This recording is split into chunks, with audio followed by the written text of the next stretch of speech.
source encoding algorithms.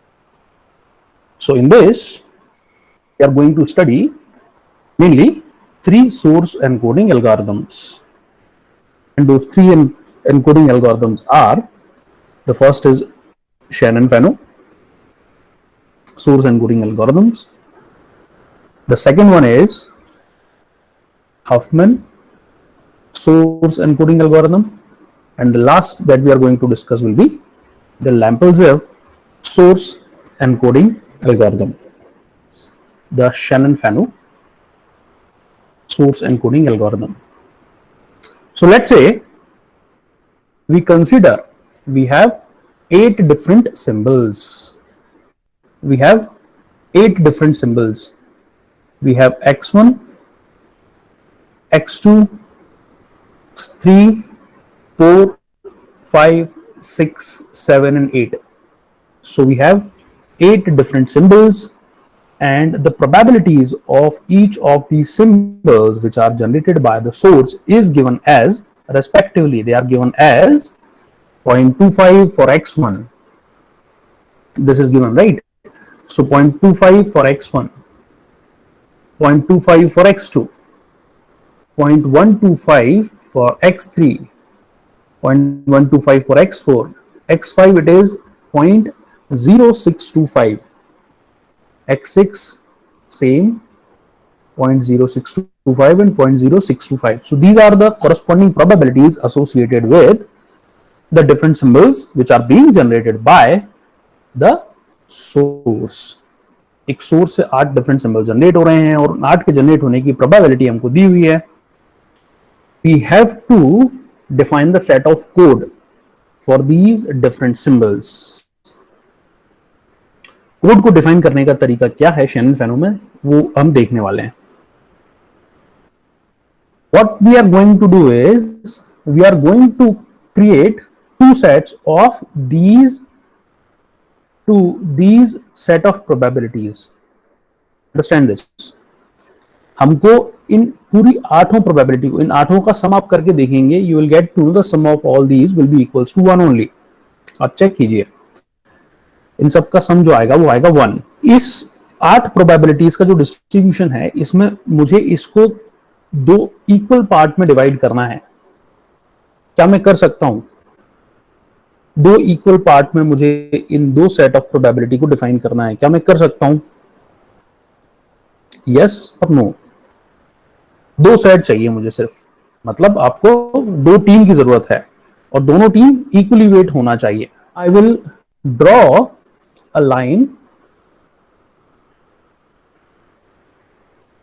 After x2 and that line will tell me कि जो probabilities का सम ऊपर की तरफ है, that will be going to equals to the set of probabilities, the sum of set of probabilities which are given below the threshold line. तो ऊपर की probabilities का सम कितना आया? 0.25 plus 0.25 equals to 0.5. इसका मतलब नीचे की probability का सम भी कितना होना चाहिए? 0.5. इसका मतलब ये हुआ कि मैंने मेरे गिवन सेट ऑफ प्रोबेबिलिटीज को 2 इक्वल पार्ट में डिवाइड कर दिया.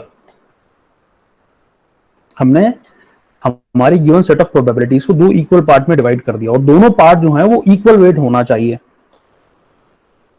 कोड करते वक्त हमने ये बात ध्यान रखा.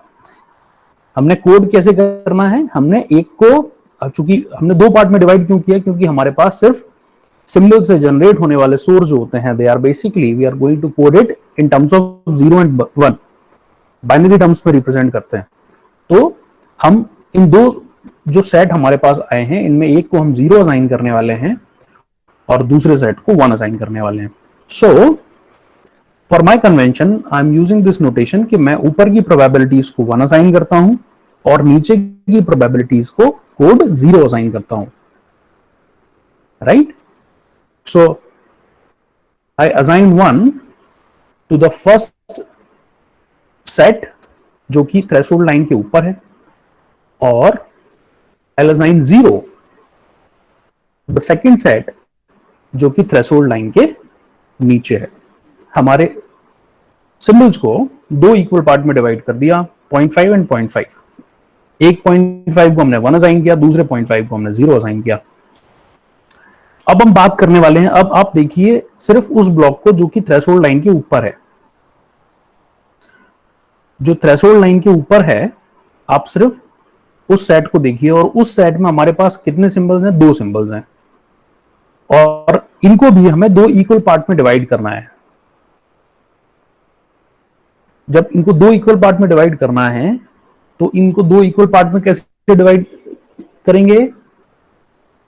I'll again draw a line between these two. अभी बात सिर्फ इन दोनों के बीच में होनी है।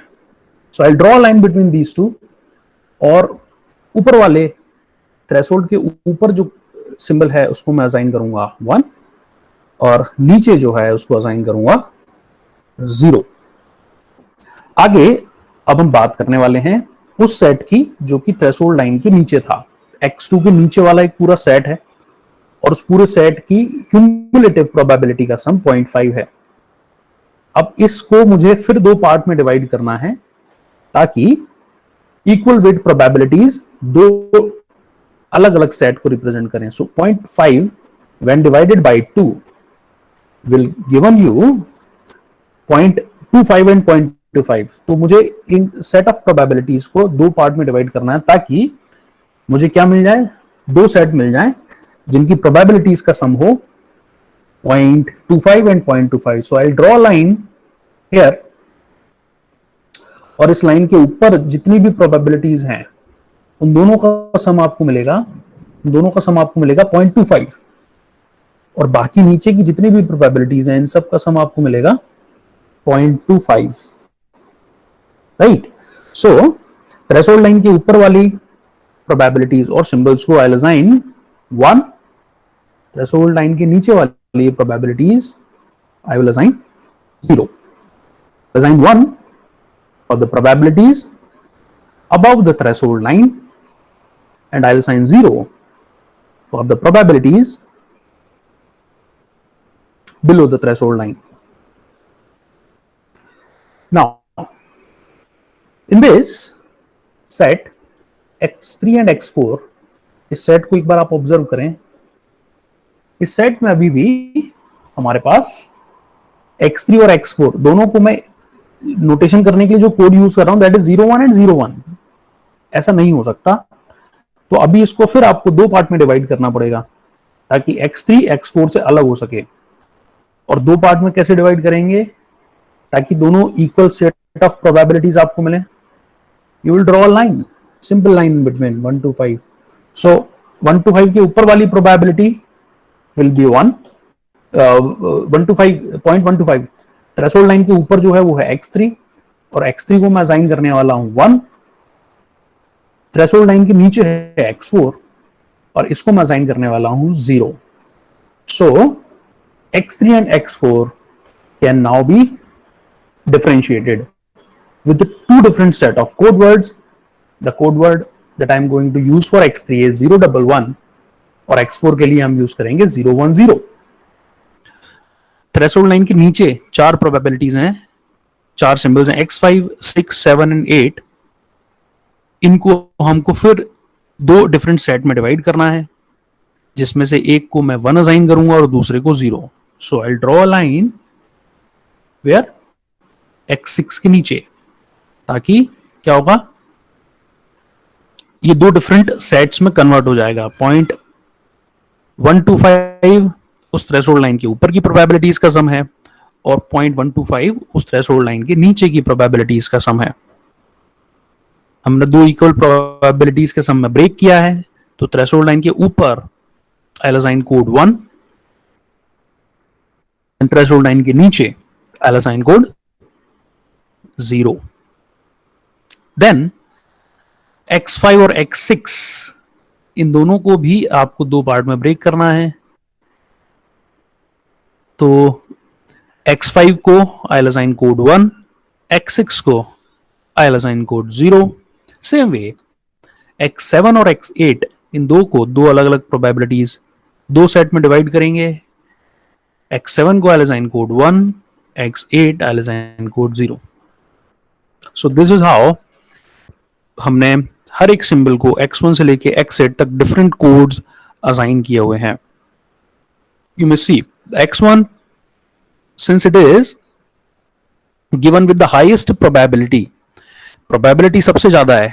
See, थोड़ा सा कोरिलेट करें इस कंसेप्ट को. x1 के सिंबल के जनरेट होने की प्रोबेबिलिटी क्या है? सबसे ज्यादा है ना, 0.25. सी x2 के जनरेट होने की प्रोबेबिलिटी सबसे ज्यादा है, which is 0.25. Rest of all की प्रोबेबिलिटीज का सम जो है वो सिर्फ x1 और x2 के सम के बराबर है. इसका मतलब क्या है?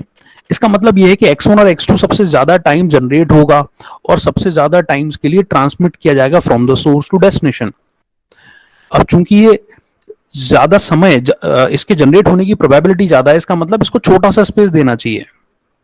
इसको छोटा सा स्पेस देंगे तो इसके ज्यादा नंबर ऑफ मतलब ये मैसेज जो है वो कम्युनिकेट हो पाएंगे from the source to destination. वो प्रोबेबिलिटी जिसके जनरेट होने की संभावना बहुत कम है उसको आप more number of bits assign करते हैं. जैसा कि आप देख सकते हैं x7, x8, x5, x6 sorry x5, x6, 7 और 8 इनकी जनरेट होने की प्रोबेबिलिटी बहुत कम है. इसका मतलब बहुत ही कम टाइम ऐसा होगा कि ये ट्रांसमिट किए जाएंगे from the source to destination. और जब ये ट्रांसमिट नहीं किए जा रहे हैं तो इनको ज्यादा मैसेज सिग्नल की बैंडविड्थ ऑक्यूपाई करने दो, इनको ज्यादा नंबर ऑफ बिट्स ऑक्यूपाई करने दो. That is good for us. So x1 के नंबर ऑफ बिट्स सिर्फ 2 दिए हैं हमने, 2 नंबर ऑफ बिट्स ओनली, 1 1. ऐसे ही x2 के number of bits only 2 1 0. x3, x4 3 number of bits assign किया गया है, 0 1 1 and 0 1 0. x5, 6, 7, 8 4 number of bits assign किया गया है, क्योंकि नंबर ऑफ जो इसकी प्रोबेबिलिटी है सिंबल के जनरेट होने की प्रोबेबिलिटी, सोर्स एक सिंबल को जनरेट कर रहा है, इसकी संभावना बहुत कम है. तो इसको आपने ज्यादा नंबर ऑफ बिट्स असाइन कर भी दिए तो भी आपका नुकसान नहीं होने वाला, क्योंकि इसको वैसे भी आप भेजने वाले नहीं है from the source to destination. तो चैनल को ऑक्यूपाई नहीं करेगा ये, और अगर करेगा भी तो बहुत कम टाइम के लिए करेगा. You got it? So this is how we assign a code in a Shannon-Fano source encoding algorithms. Up to now we have seen हमारे पास सिंबल है, x1 से लेके x8 तक हमारे पास प्रोबेबिलिटीज हैं 0.25 like x8 तक 0.0625. We have assigned codes to each of the symbols. And the last part is the code word length, the length of code multiplying with the probability of the code. So this is how we are going to get the average length of code word. Generate करने का simple तरीका formula आपको दिया हुआ है, p into length of code word. p means the probability of the code and multiplying with the length of code, which is different in different cases. So in the first case x1, the probability is 0.25. The probability is what? It is, yes, it is 0.25 multiplying with the length of code. So length is what? Length of code is what? 2 bits, 1 1. Hence this is 0.5. Same way for the next code, 0.25 multiplied with 2 will give you 0.5. For next two symbols x3 and x4, see 0.125 multiplying with number of bits 3. So 0.125 multiplying with 3 will give you 0.375. And for x4 it is also 0.125 multiplying with 3, 0.375. x5, 6, 7 and 8, 0.0625 multiply with number of bits 4. So 0.0625 multiplying with 4 is 0.25. 0.25 for x6, x7 and x8. So this is how we are going to get the probability multiplying with the length of code और जब इसको सम कर देंगे इसको बोलते हैं हम average length of code word which is denoted as L bar and this is 2.75. L bar is the summation of all the